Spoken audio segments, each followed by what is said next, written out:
What are we doing here? And where are we gonna go? It's like we just woke up one morning, and then it's welcome to the show. Don't ask any questions, just go with the flow. Make as much money as you can, and try your best not to get broke. Copy everything you see on the TV, from the hairstyles to the clothes, and don't think too often, just do exactly as you're told. And if you ever get confused, then just turn towards the alcohol. You'll still hear your thoughts, then just turn up the radio as you learn to live a lifestyle of drugs, sex, and rock and roll. But in all honesty, I just need to know, is there more to the cycle than growing and getting old? Living and dying just to leave behind a happy home and a whole lot of property that somebody else is going to own.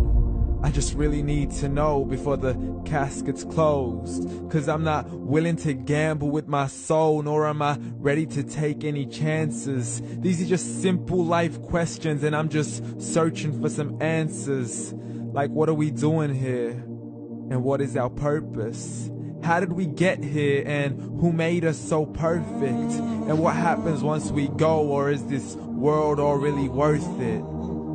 Questions we don't answer because apparently we don't really have to. There's no purpose to this life and our existence is merely natural. Then in that case, please let me ask you, did you create yourself, or was it somebody else who had fashioned you? 'Cause you're a being that's impeccable, faultless and unparalleled. You're a product of supreme intelligence, and I'm merely being rational.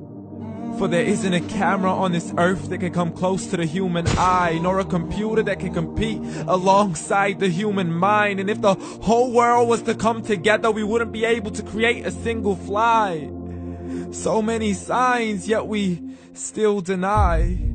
As science tries to justify that all this could come from none, when it's a simple sum. 0 plus 0 plus 0 cannot possibly ever give you 1. So from where did all this order come? For everything has its origins, a maker, a creator of its own. I mean, the only reason you're watching this video is because somebody had to press upload. So we can believe in the Big Bang, but I'd rather believe in He who caused it to explode. Allah, the creator of everything along with every single soul. The ever-living, the master, the only one who is in control. Unlike his creation, beyond our imagination. And no, he's not a man, nor does he have any partners in association. He's on his own. And no, he did not ever leave us alone. Just like every manufacturer, he left us with an instruction manual. The Quran and Islam, and I'm sorry to jump to conclusions, but it's the only one possible. The only definition of God is the one and only supreme being. It's logical, a book with 0 contradictions, with miracles that are both scientific and historical, all revealed over 1400 years ago.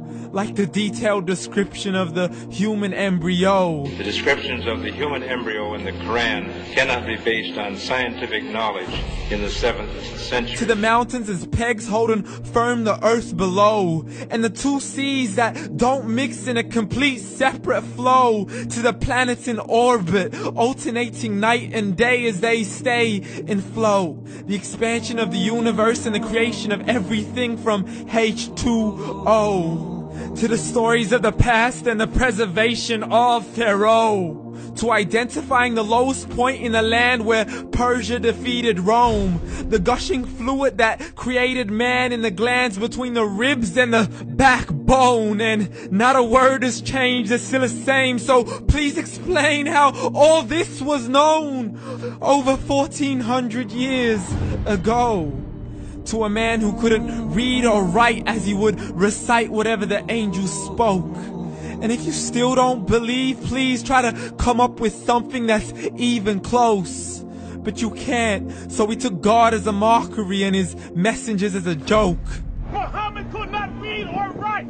How's somebody who can't read or write gonna start a religion? Dismiss the scriptures as legends and tales of the ancient folk, as we live life according to our whims, desires, and hopes. saying this life is the only home we will ever know. We will live then die, then simply turn to bones. YOLO!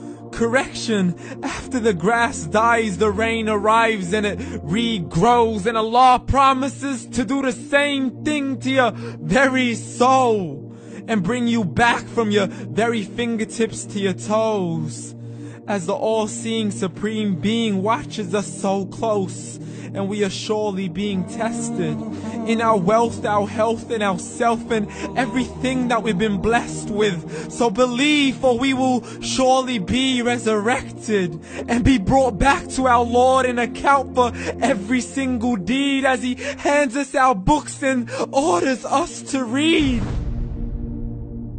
From the bad to the good and everything in between. You yourself are sufficient for your own accountability, so don't be mad at me. You are the one who thought He wouldn't come back to me. I gave you a whole life long to search after me, but you were busy in all that which was temporary, so read. And glad tidings to all those who believed, and if you disbelieve, read. And don't let that day be the first day you find out what your life really means. Read.